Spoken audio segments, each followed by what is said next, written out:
Nah, selamat pagi ya. Hari ini kita akan lebih dalam lagi masuk bagaimana menyematkan nilai-nilai spiritual dalam konteks manajemen. Kita akan hubungkan dengan metodologi penelitian. Mudah-mudahan mahasiswa ke depannya yang bisa dipakai sebagai bahan untuk menyusun skripsi. Ya. Nah, ada dua variabel dalam konteks manajemen spiritual ya. Variabel manajemen dan variabel spiritual. Bisa Anda bolak-balik sebenarnya. Apakah manajemen yang mempengaruhi spiritual ataukah spiritual yang mempengaruhi manajemen? Bisa nggak kita diskusi? Menurut Anda, yang mana lebih baik? Dan alasannya apa? Bisa nggak kita diskusi? Anggaplah judul mata kuliahnya kan manajemen spiritual. Anggap itu sebagai sebuah variabel. Ada variabel manajemen, ada variabel spiritual. Nah, menurut Anda, spiritual yang mempengaruhi manajemen, ataukah manajemen yang mempengaruhi spiritual?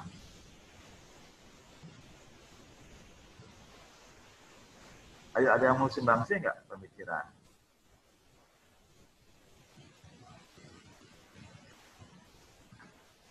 Halo? Yuli mungkin, Yuli bisa komen Yuli. Manajemen yang mempengaruhi spiritual ataukah spiritual yang mempengaruhi manajemen?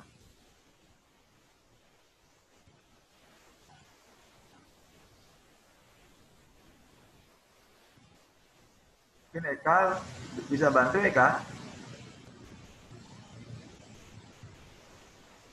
Atau Sulasmi, ada Dian?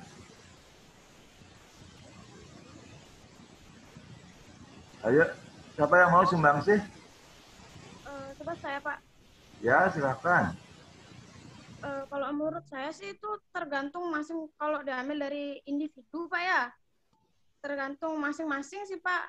Kan ada juga yang memang dia itu mengutamakan kerjanya. Jadi kayak kalau dia kerja keras, kadang kan orang-orang tuh lupa akan spiritual, kadang lupa berdoa, gitu, kadang lupa sembahyang dan lain-lain. Tapi kalau misalkan di kampus kita kan berlandaskan pada spiritual. Jadi ya spiritual dulu baru manajemen ya Pak. Berarti spiritual berpengaruh terhadap manajemen. Itu ya konteksnya Sulasmia. Spirituallah dulu, baru manajemen. Ada yang lain nggak Saya, Pak. memandang itu? Ya, silakan.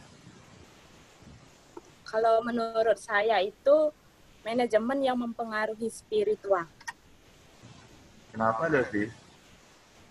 Karena menurut saya sikap itu yang lebih mempengaruhi keyakinan. Mempengaruhi keyakinan. Nah, ada yang mau sumbangsi nggak?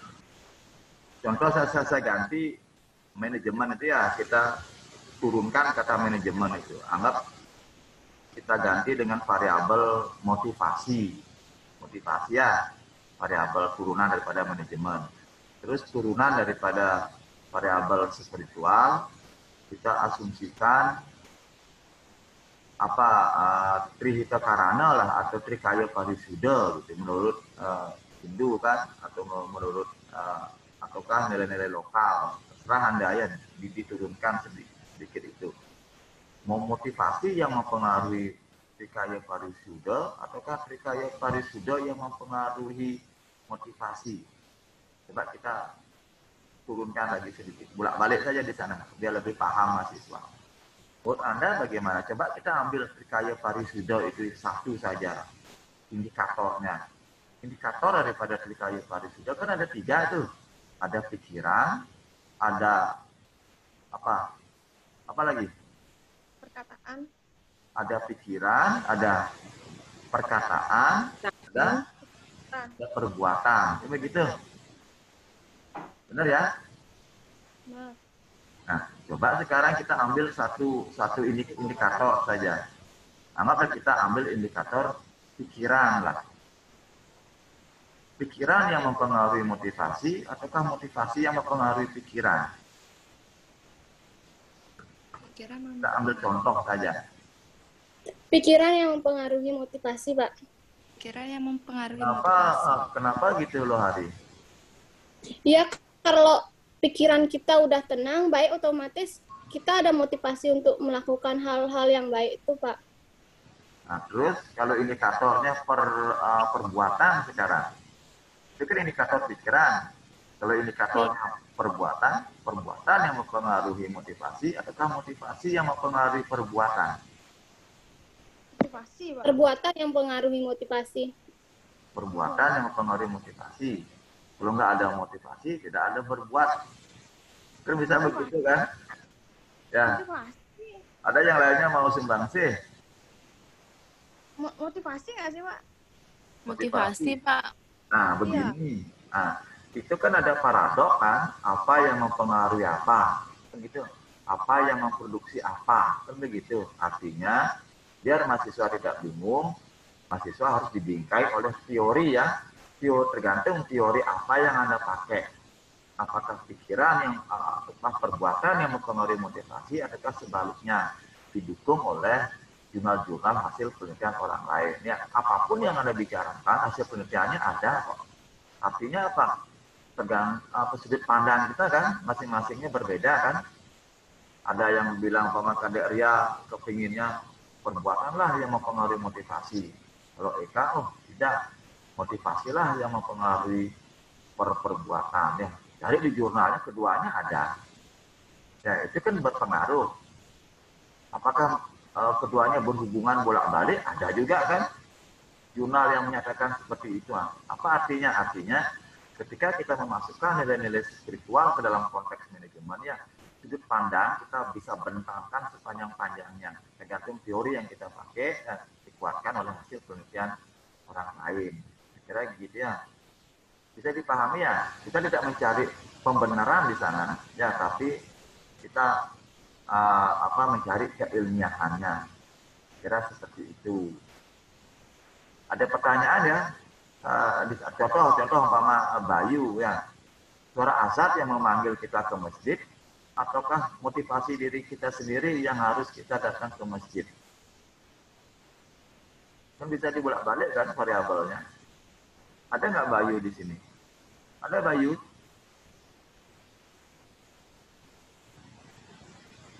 Ada Firman mungkin. Bisa nggak lihat Firman? Motivasi yang membuat Firman ke gereja, ataukah sebaliknya? Kira-kira seperti itu. Firman bagaimana Firman? Memandang pengaruh dan hubungan itu.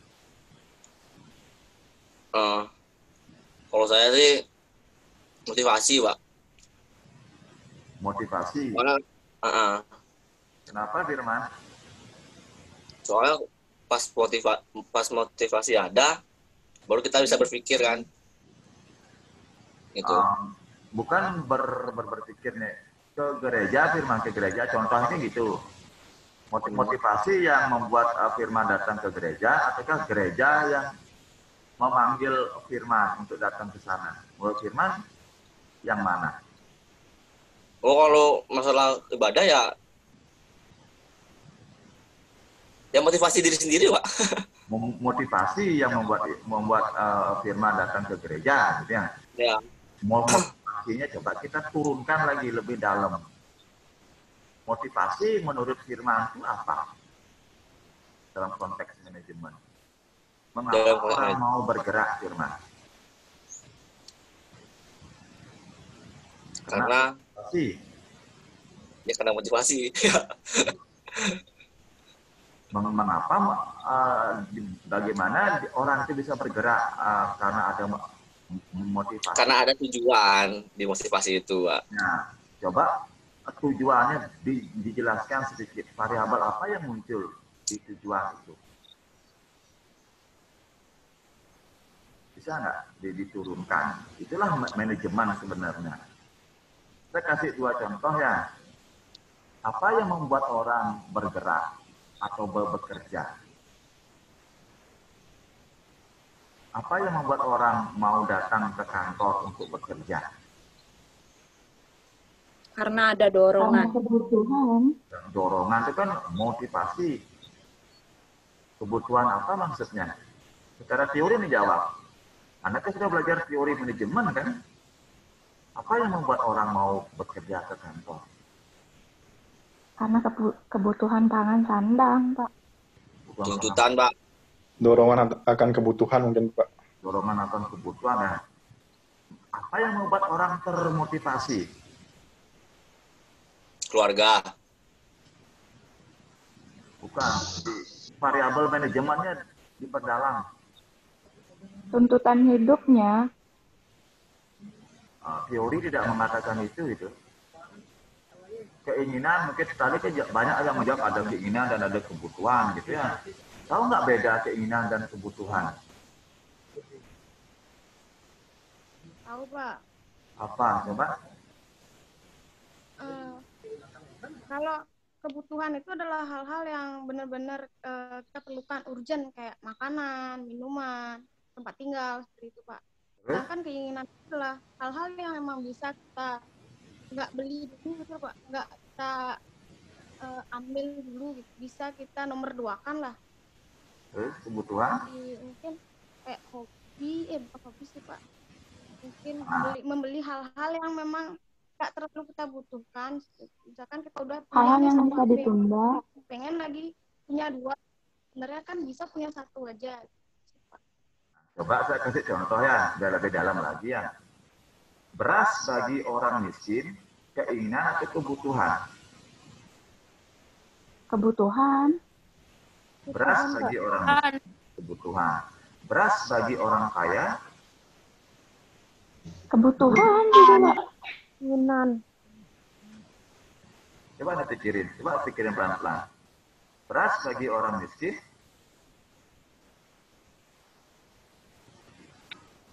beras bagi orang Keinginan mungkin. beras Karena dia kan nggak punya kebutuhan. karena dia. Paham ya? Beras bagi orang miskin, kebutuhan kan? Ya, Beras bagi orang kaya, kebutuhan. keinginan kan? Kebutuhan, Pak. Kebutuhan bisa keinginan, Pak. Nah, itu kan Keinginan kan? bahan pokok. Kenapa Bertahan, keinginan, Ada Pak? kopi, ada kentang, karena orang kaya. Bisa dibedakan dua contoh itu. Contoh, saya kaya. Saya nggak mesti harus makan beras kan? Enak saya makan roti pagi hari, karena saya mampu beli. Kan keinginan kan? Beras bagi orang miskin, kebutuhan kan? Keinginan juga, Kebutuhan Pak. orang kaya apa, Pak? Contohnya. Udah satu-satu dulu. Ya, beras dulu dong. Contoh beras dulu deh, beras. Beras bagi orang miskin, keinginan atau kebutuhan? Kebutuhan. Beras bagi orang kaya, Bisa dikatakan keinginan sih, karena dia bisa memilih-milih entah dia mau beli selain beras kayak apa ya, kayak sayuran gitu mungkin Iya. dijadikan bahan pokoknya mereka. pengganti beras kan banyak, Okta. Bisa roti, bisa ketela, kayak gitu. Karena dia kaya, Bisa kentang. bisa kentang, bisa avokat. Berarti kan beda konteksnya kan. Terus kalau saya tanya lagi, apa yang membuat orang termotivasi untuk bekerja? Memenuhi kebutuhan hidup, Pak. Nah, apa yang membuat orang termotivasi untuk bekerja? Tadi kan variabel Biaya hidup. motivasi kan kita turunkan lebih dalam. Ayo Panji apa Panji? Keinginan hidup, Pak.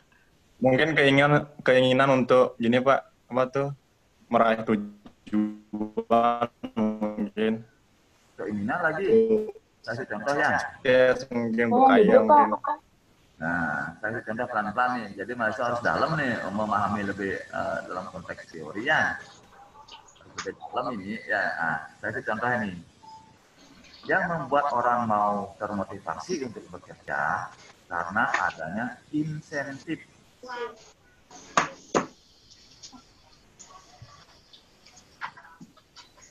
Bisa diterima ya? yang membuat orang mau bekerja, yang membuat orang mau termotivasi untuk bergerak karena adanya insentif. Berarti nanti jatuhnya ke uang dong, Mbak. Insentif itu banyak, bisa dalam bentuk reward kan banyak. Pak, saya mau izin mau ke toilet dulu, Pak. Ya, bisa non material, banyak lagi kan. Kalau sudah dimasukkan konteks spiritual, kemana-mana bisa bergerak ini. Ya coba kita pelan-pelan ya, kita pelan-pelan memahaminya. Yang Pak, membuat saya izin dulu, Pak ya. ya silakan. Iya, boy. Ya bisa dipahami ya pelan-pelan dulu. Yang membuat orang termotivasi untuk bekerja karena adanya insentif. Kan itu prinsip ekonomi yang nomor 2 kan, kalau dari kita cari teori besarnya insentif. Kira-kira gitu kan. Terus insentif itu apa?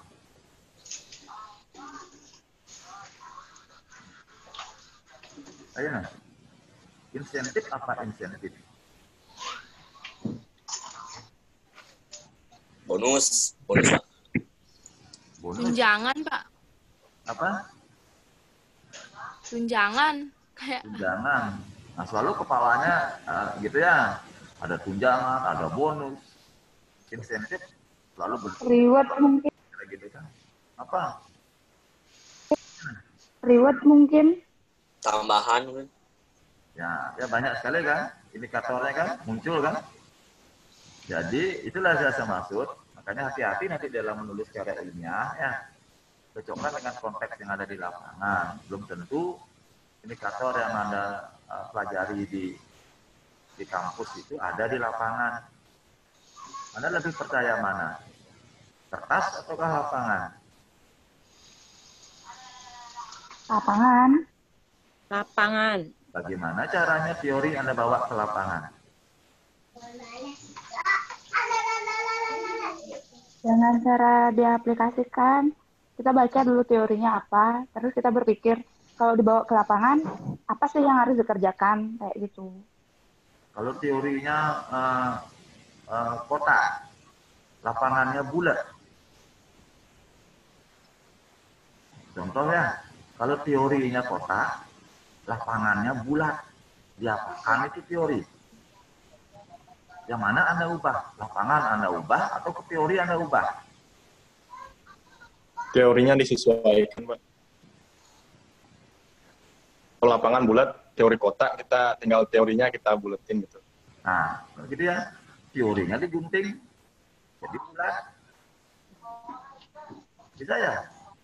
Bisa dipahami ya? Dalam konteks manajemen itu bisa dipahami ya? Bisa, Pak.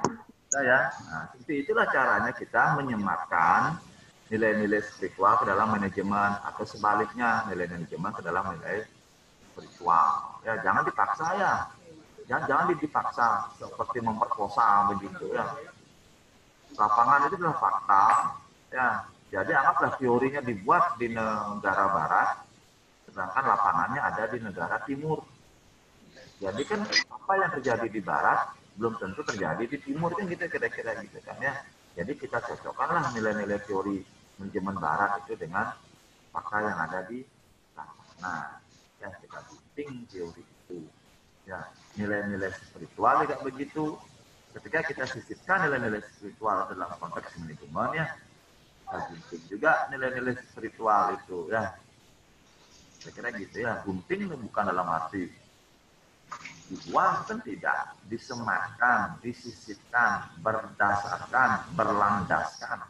Kira begitu bahasanya. Nanti kalau Anda membuat judul biasanya begitu kan, anggaplah pengaruh motivasi terhadap kinerja suatu perusahaan berdasarkan nilai-nilai, anggaplah berdasarkan nilai-nilai apa, Triheto.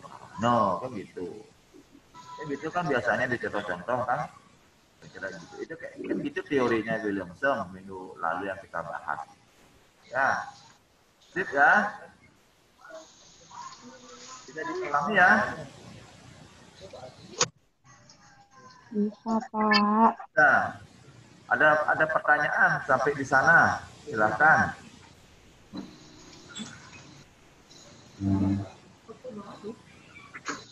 Nah, sekarang saya kasih lagi lebih contoh ya. Tadi kan manajemen yang mempengaruhi nilai-nilai spiritual ataukah nilai-nilai spiritual yang mempengaruhi manajemen. Sekarang saya kasih lebih sulit lagi. Ya, lebih sulit biar kita berpikir ya. Mahasiswa kan harusnya berpikir kan, kayak menggeleng gitu ya. Tangannya taruh di kepala, taruh di dagu. Pura-pura berpikir aja lah. Kira-kira gitu ya. Sekarang saya perdalam lagi nih. Nah, bahasanya ngomong gini. Nilai-nilai spiritual memperkuat ataukah menjembatani tujuan daripada suatu manajemen itu. Dia sebagai jembatan ataukah sebagai penguat. Bahasa ilmiahnya, apakah nilai-nilai spiritual itu sebagai variabel intervening ataukah sebagai variabel moderasi? Sebagai jembatan untuk mencapai tujuan ataukah sebagai penguat untuk mencapai tujuan? Kita dalam lagi masuk kan? Menurut Anda, yang mana Anda pilih?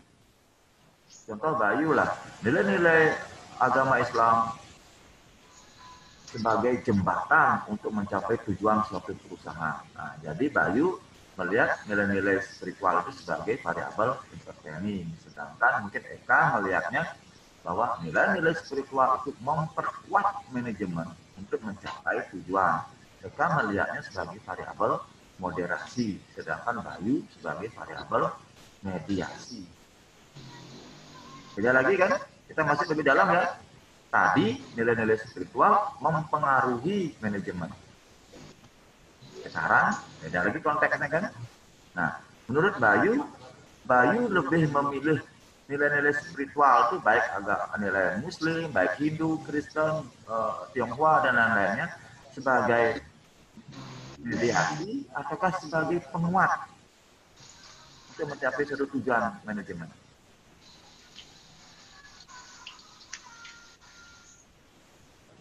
Ayo, silakan Bayu. Ada yang lain silakan berinteraksi. Jembatan kayaknya, Pak. Sebagai jembatan, sebagai penghubung kan? Kenapa Bayu melihat sebagai penghubung nilai-nilai spiritual?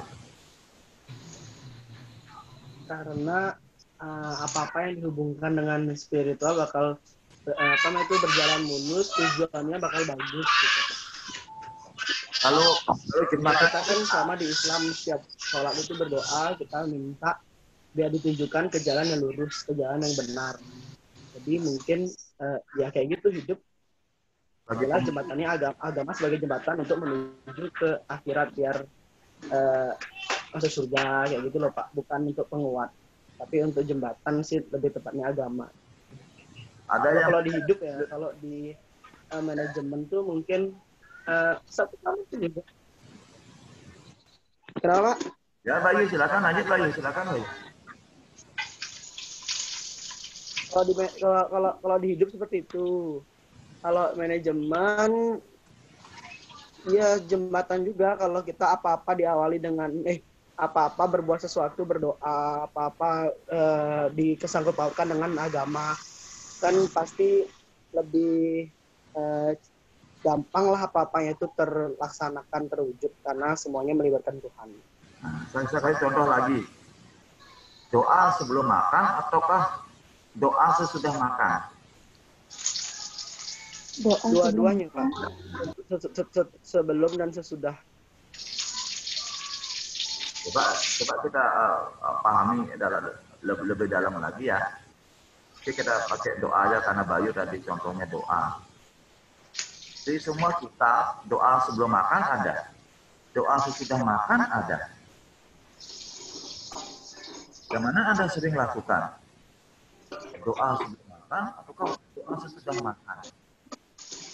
Doa sebelum lebih seringnya sebelum sih Pak. Nah, terus sesudah makan sudah kenyang lupa akan doa. Kalau sesudah makannya lebih besar bersyukurnya daripada berdoa. Nah, kan? Kalau setelah makannya. Kalau saya hafal sih setelah makan doanya apa. Nah, kalau saya seringnya makan dulu baru berdoa ya. Kalau orang umum seringnya berdoa dulu baru makan kan? Enggak lah Pak, salah. Masa makan dulu baru berdoa, nantian makanannya kasih kena guna-guna kan kita jadinya kena dong. Jadi sebelum makan jadi kan berdoa lebih baik biar makanannya dilindungi sama Tuhan. Kalau saya melihatnya begini, kalau makanan itu diisi racun, ya kita makan dulu, akhirnya saya berdoa biar dipunahkan racun itu. Kira-kira begitu. Ya. Nggak bisa tuh, Pak. Karena nilai agama ada doa sebelum makan, ada doa sesudah makan. Idealnya memang sebelum dan sesudah makan berdoa kan. Tapi dalam prakteknya, saya menjamin di kelas ini hampir 90% orang pasti berdoa dulu sebelum makan. Sesudah makan nggak pernah berdoa tuh.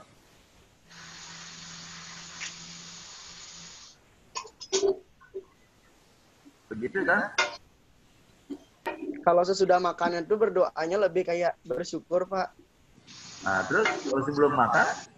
Sebelum makan ya berdoa benar-benar untuk dilindungi dari godaan apapun. Nah, ada yang, ayo, coba lihat ya, kita lihat dua paradok ya. Kita lihat ya. Ke di sana menariknya kan di ilmiah kan. Jadi variabel penghubung. Doalah yang menghubungkan saya dengan tujuan saya supaya manajemen tercapai, ya kita berdoa. Dia melihatnya nilai-nilai spiritual sebagai jembatan penghubung, sebagai variabel intertwining. Ada nggak yang melihatnya sebagai penguat, sebagai variabel moderasi nilai-nilai spiritual? Ada nggak bisa memberikan contoh? Ayo, siapa yang mau diskusi?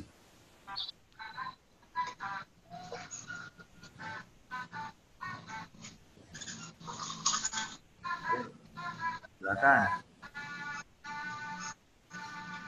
Kalau Anda buka jurnal-jurnal penelitian yang terdahulu di Google, banyak sekali nilai-nilai spiritual itu ditempatkan sebagai variabel bebas. Itu banyak sekali. Dan banyak sekali juga ditempatkan sebagai variabel intertwining, variabel penghubung dia.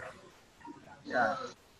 Saya di dalam tulisan saya tidak menempatkan nilai-nilai itu sebagai variabel bebas dan sebagai variabel intertwining. Saya lebih suka menempatkannya sebagai variabel penguat, sebagai variabel moderasi. Supaya apa? Supaya nilai-nilai spiritual itu indah dia. Ditempatkan dimanapun dia konteksnya dan kontennya itu. Bila perlu dia sebagai variabel terikat. Gitu kan? Artinya apa? Ketika kita masukkan nilai spiritual ya ke dalam manajemen itu, jadi sangat luas kita dapat berbicara ya. Kayak kemarin itu tema sehat dan sehati itu, kata sehat itu bisa dipanjangkan, dibentangkan sepanjang-panjangnya itu. Dan kata sehati itu juga bisa dipanjangkan sepanjang-panjangnya yang tidak akan pernah selesai itu kita bicarakan. Kira-kira begitu ya. Ayo, siapa yang kepingin berkomentar bahwa nilai-nilai spiritual itu sebagai penguat manajemen untuk mencapai suatu tujuan? Kita nggak memberikan contohnya. Tadi Bayu kan memberikan contoh intertwining ya, jembatan penghubung ya. Saya kasih contoh. Nilai-nilai spiritual itu kita ganti dengan kata cinta. Ya, kita ganti dengan kata cinta. Kalau Firman lebih suka dengan kata kasih sayang. Karena kan kasih sayang itu menjadi kata yang sangat familiar. Kita ganti dengan kata cinta. Jika Anda berpacaran, si A dengan si B, kata cinta itu sebagai variabel penghubung ataukah sebagai variabel penguat?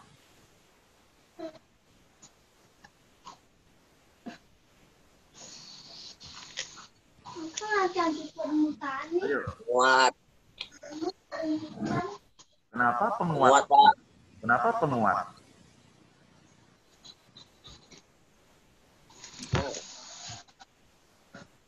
Kenapa penguat? Bisa nggak berikan contoh? Contoh nih, Eka dan siapa di sini? Dan Santika dua sejoli yang memadu kasih. Contohnya begitu. Ya, untuk mencapai tujuan dua sejoli itu, dia menempatkan kata cinta di antara keduanya itu. Kata cintanya sebagai penguat bahwa dulu cinta Cantika kepada Eka 80%, ketika dikuatkan oleh variabel cinta menjadi 99%. Dulu Cantika, pengaruh cinta Cantika ke Eka 80%. Ketika dikuatkan oleh variabel cinta menjadi 90%. Kita angkakan ya. Paham nggak pengertian kata penguat di sana sebagai variabel moderasi? Bisa ya? Belum, Mbak. Belum.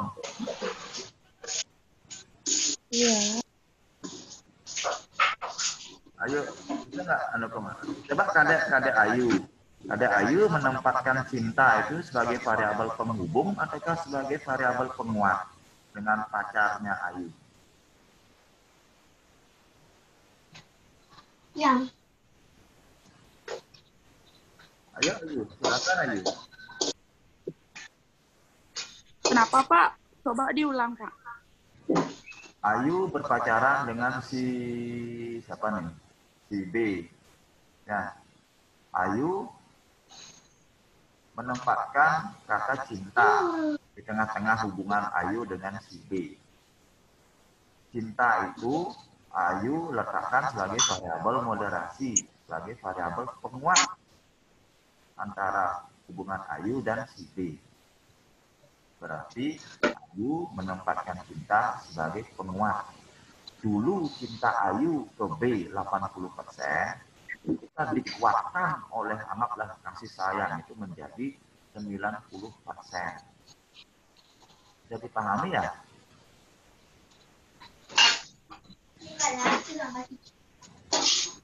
Bisa dipahami ya? Kapan sebagai variabel penguat, kapan sebagai variabel moderasi ya?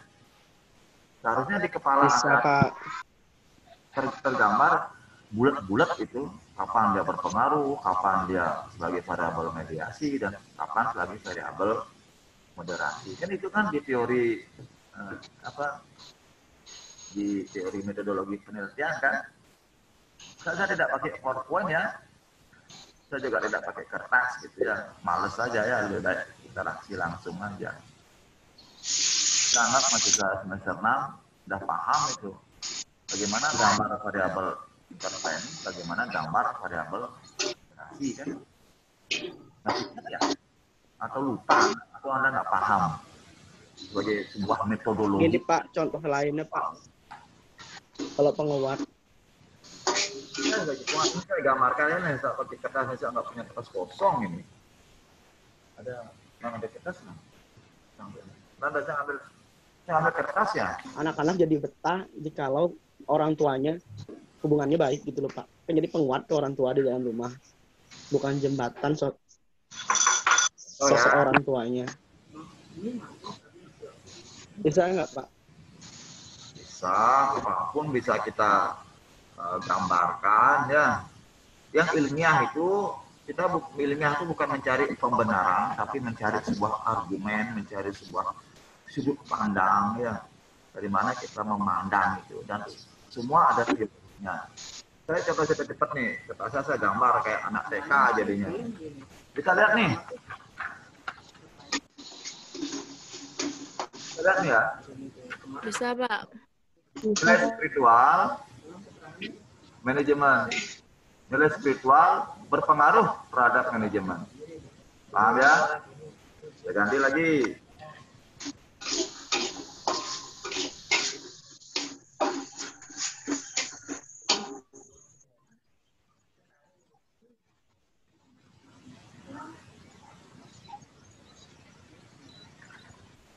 Saya ganti lagi.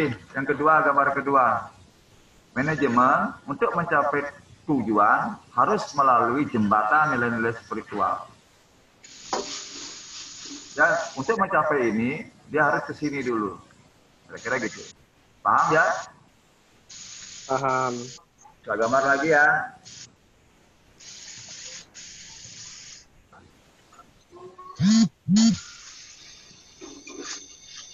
Ayu Supriyani, Ovin, gininya yuk. Nih, ke gambar lagi. Nilai manajemen untuk mencapai tujuan harus dikuatkan oleh nilai spiritual. Sebagai variabel penguat, sebagai variabel moderasi. Beda ya, secara metodologi dia berbeda. Tergantung kita menempatkannya dia itu di mana. Kira-kira begitu. Anda bebas menggunakan nilai spiritual dalam konteks metodologi ya. Nah ini ya.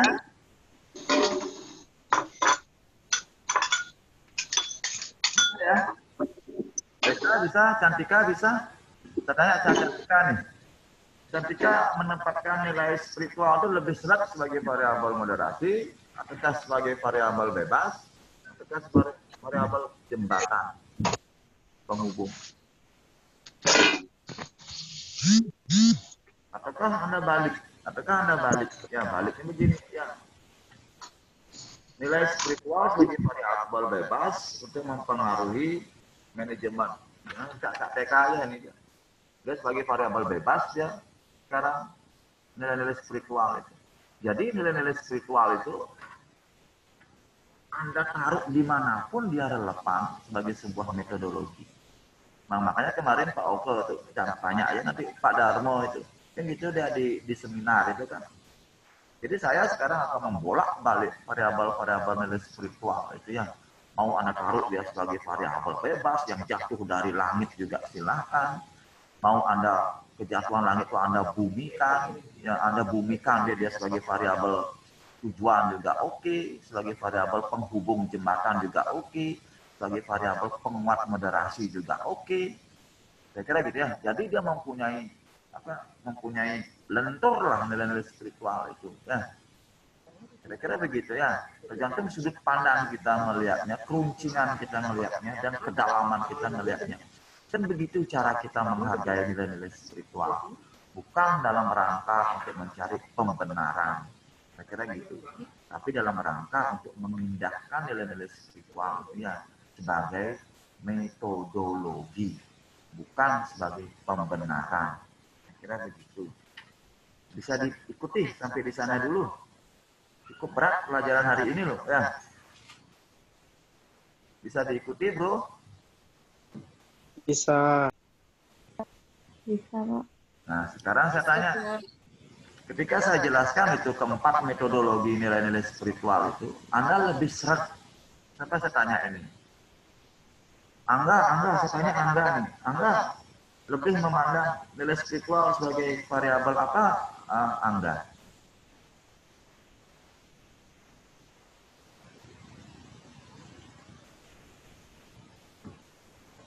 Ya, bro.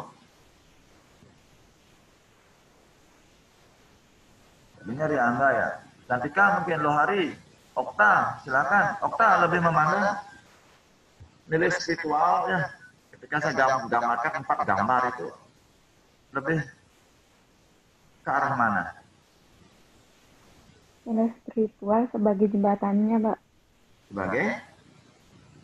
Jembatannya. Sebagai jembatan, sebagai penghubung, sebagai doa kata Bayu.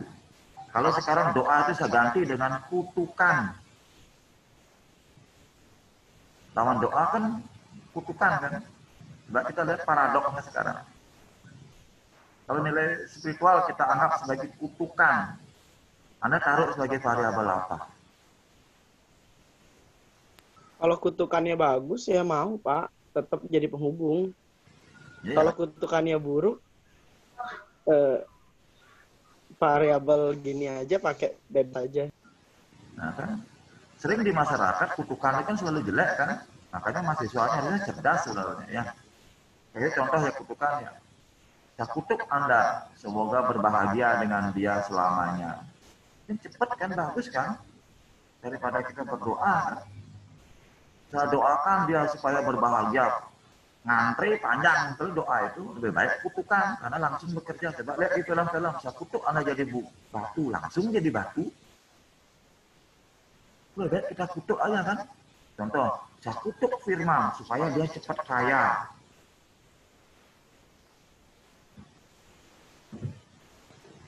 Gitu kan? Saya kutuk Cantika mungkin, semoga cepat bahagia. Jadi kan secara metodologi kan bisa kita berpikir sebaliknya, kira-kira begitu. Kan itu indahnya kita belajar metodologi. Sampai di sana bisa dipahami ya?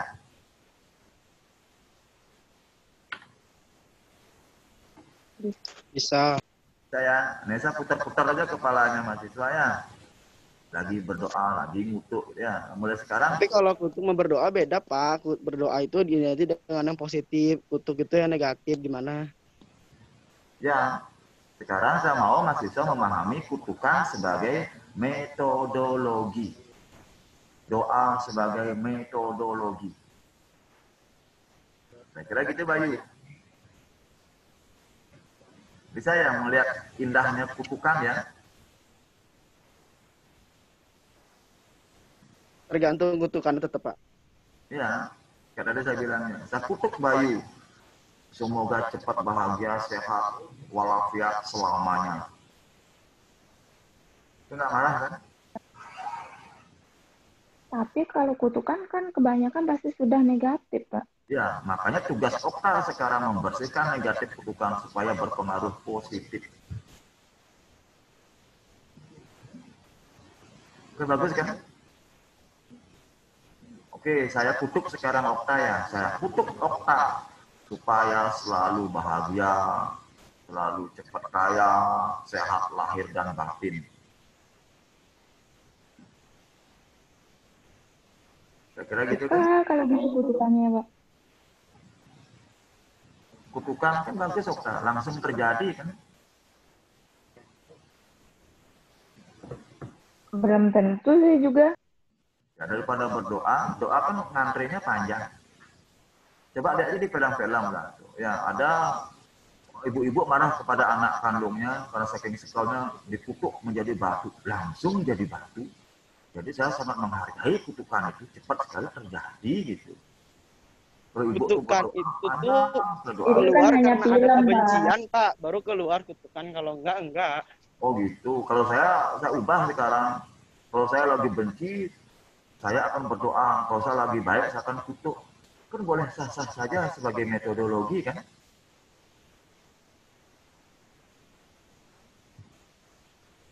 Paham ya? Iya, bisa. Sah-sah saja, tapi kita harus gunakannya itu sesuai konteksnya. Ya, sebagai metodologi kan. Bisa positif, bisa negatif. Mungkin Bayu lebih suka positif, saya lebih suka negatif. Ingat, positif artinya bukan baik dan buruk di dalam metodologi. Positif artinya searah. Sedangkan negatif artinya berlawanan arah. Bukan baik dan buruk, bukan salah dan benar. Dan begitu metodologi. Deal ya, memahami metodologi ya, nilai-nilai spiritual sebagai metodologi. Bisa lebih dalam memahaminya, bisa lebih dalam memahami nilai-nilai spiritual.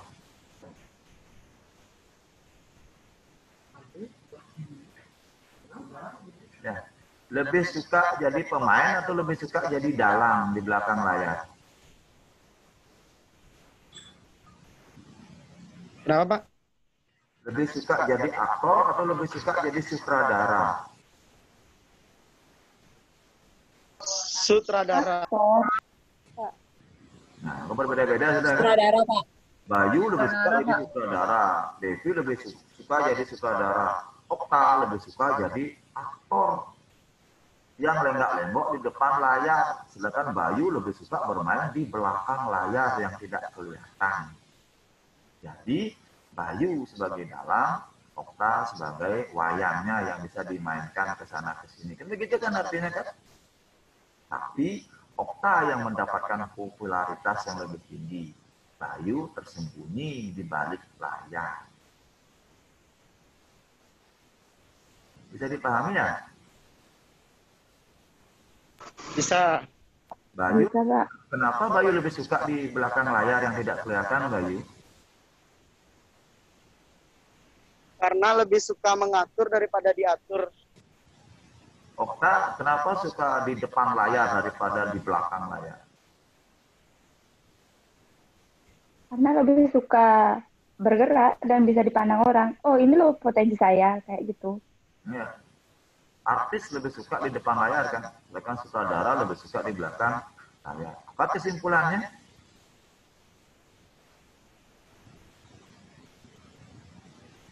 Jadi, apa kesimpulannya? Jadi, nilai-nilai spiritual ketika dimasukkan, disematkan ke dalam manajemen, kesimpulannya apa jadi? Dalam konteks belakang layar dan depan layar. Kalau dibuka layarnya, melalung jadinya kedua-duanya kan, telanjang bulat kan. Coba layarnya dibuka sekarang. Bayu akan telanjang bulat, Okta akan telanjang bulat. Apa artinya nilai-nilai spiritual di sana?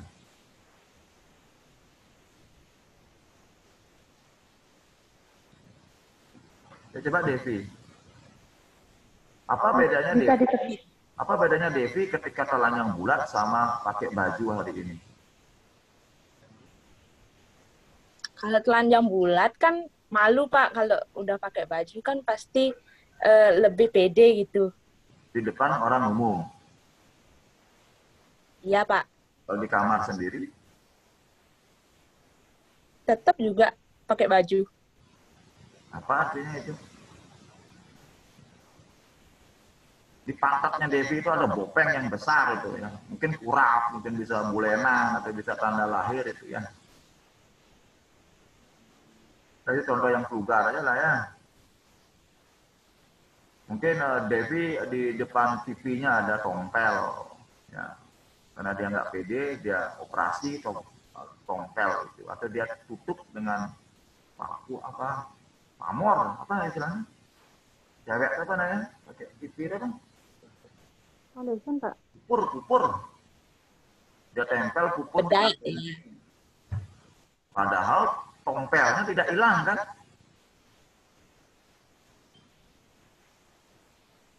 Kira-kira begitu ya. Jadi saya lebih suka nilai-nilai spiritual itu dipahami secara telanjang yang bulat.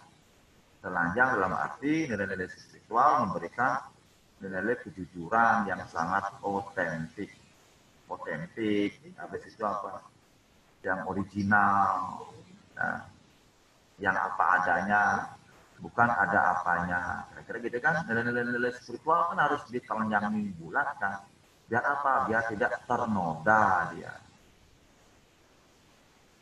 Kira-kira gitu. Hari ini Eka memakai baju yang bagus, oblong itu.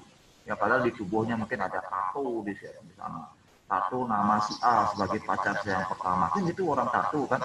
Karena dia putus pacar, hanya dia pakai baju supaya tatonya tidak kelihatan. Kan ada orang nato gitu kan. Pokoknya saya suka dengan si A, saya tato namanya si A itu dalam tubuh saya. Ketika putus, nama itu berubah menjadi kalajengking, ditutupi kan. Nama tato dulu si A berubah menjadi tato kalajengking. Ya, tapi tato itu kan sudah membekas ya, sudah membekas di dalam tubuhnya Eka. Jadi bekas itulah yang kadang-kadang dihilangkan. Kira-kira ditutupi. Ya, tapi membekas dan bagus sebenarnya. Ya nanti kalau anggaplah siapa nih Firman, anggaplah tabrakan, begitu Firmannya codet, hidung kamu itu separuh hilang, itu biarin aja Firman. Karena itu kenang-kenangan, Firman akan bercerita hidung saya hilang, separuh karena kecelakaan. Kita kasih contoh ya, cepat ya. Pernah lihat di televisi ketika klub sepak bola ya menang, kayaknya Liga Champion itu, piala itu diarak di keliling kota, naik bis. Dan piala itu jatuh ke bawah, jatuh ke aspal. Dan piala itu pecah dia. Oleh pemikiran yang bagus, piala itu dibiarin pecah. Dibuatkan lagi duplikatnya. Yang asli itu dibiarin pecah. Karena kejatuhan itu menjadi sejarah daripada piala itu. Dan itu mempunyai nilai yang sangat besar. Sampai hari ini piala itu masih kayak dibiarin seperti itu. Kita sering ya ketika kita piak-piak kita benahi dia ya supaya piak-piak itu tidak kelihatan. Padahal pihak York itu memberikan cerita, memberikan nilai-nilai di tengahnya. Ya, jadi nilai-nilai spiritual memberikan kejujuran yang sangat tulus. Ya, saya kepingin mahasiswa membongkar nilai-nilai spiritual itu ya dalam konteks yang lebih beragam. Ya, sampai sana dulu bisa dipahami ya. Banyak contoh itu ya. Sip.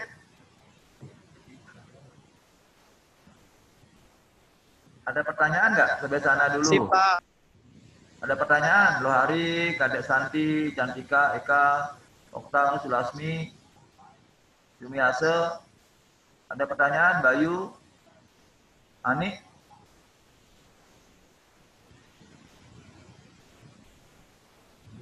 Ada pertanyaan, bro? Enggak, Pak. Pas? Enggak, Pak. Enggak, Pas, Pak. Pas, Pak. Ya, pas tuh, pasrah artinya ya. Nanti kalau WA itu di WA jangan nganggih-nganggih ya, nggih itu tidak ya artinya ya.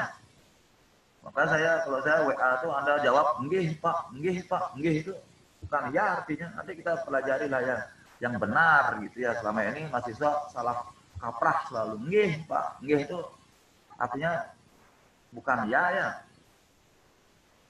Dalam konteks budaya. Kenapa, Pak? Ya nanti ya kita pelajari. Baca bukunya Etika Jawa karangan Prof. Suseno. Di sana dibahas kata inggih itu apa arti sesungguhnya.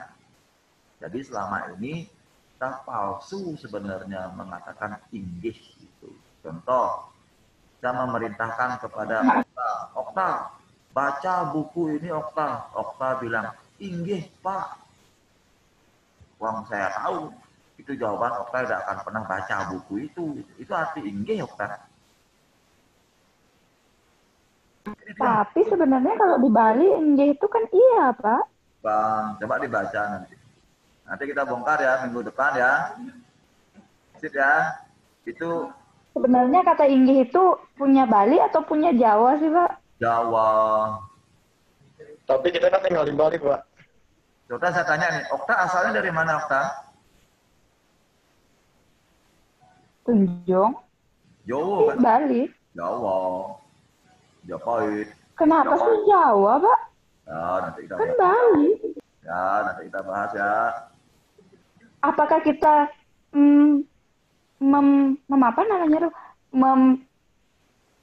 Apa namanya tuh, Pak? Nanti ketemu sama saya di semester depan ya. Itu tentang budaya orang Bali ya. Biar clear ya. Sip ya. Satu-satu dulu nah di cerita nanti. Ya itu ya bisa saya sampaikan. Penasaran, Pak. Biar nggak terus salah kita pakai inggih, tapi kita dalam pikiran kita tuh inggih itu artinya iya. Ya. Sebagai nilai spiritual ya, inggih itu artinya menghormati apa yang diucap sama orang itu. Dan kita belum tentu melakukannya. Itu inggih. Bukan ya. Sebagai sebuah penghormatan kepada orang itu. Bukan ya. Contoh, Firman baca buku ini ya. Firman akan jawab, inggih. Padahal Firman nggak baca loh. Kan itu yang dilakukan sama mahasiswa kan. Contoh, download buku ekonomi Hindu saya yang saya share. Jawaban Anda, inggih. Orang saya tahu kok hampir 80% tidak mendownload di orang saya pegang di driver saya. Dan Anda jangan di WA, inggih. Itu udah inggih artinya. Artinya inggih itu Anda menghormati apa yang saya suruh. Tetapi Anda belum tentu melakukannya. Itu inggih ya. Bahasa kasarnya bisa nggak dijawab, Pak. dengan formalitas, Pak ya. Hanya formalitas saja ya. Silakan ya dicari itu menarik sebagai metodologi. Baca bukunya Etika Jawa karangan Prof. Suseno. Itu ada tuh di internet, di Google banyak sekali. Itu yang kita akan bahas ke depannya ya, nilai-nilai spiritual seperti itu ya, sehingga menarik untuk dikaji sebagai sebuah metodologi. Deal ya, hasil rekaman ini saya akan share di YouTube sebagai rekam jejak. Kita sudah pernah belajar sebagai rekam jejak siapa yang cerewet di kelas ini dan siapa yang menjadi patung di kelas ini ya, selalu ngambut-ngambut tidak pernah bergerak, tidak pernah omong dia. Ya, kan itu bisa terekam kan. Dari sana Anda akan melihat, oh saya yang suka bawel di ruang Zoom. Dan begitu ya. Saya akan post, nanti Anda komen di sana, maknai apa yang kita bicarakan hari ini ya. Nanti saya post ya. Terima kasih ya, selamat siang ya. Siang, Pak. Ya, Siang, Siang, Pak. Selamat siang, Pak.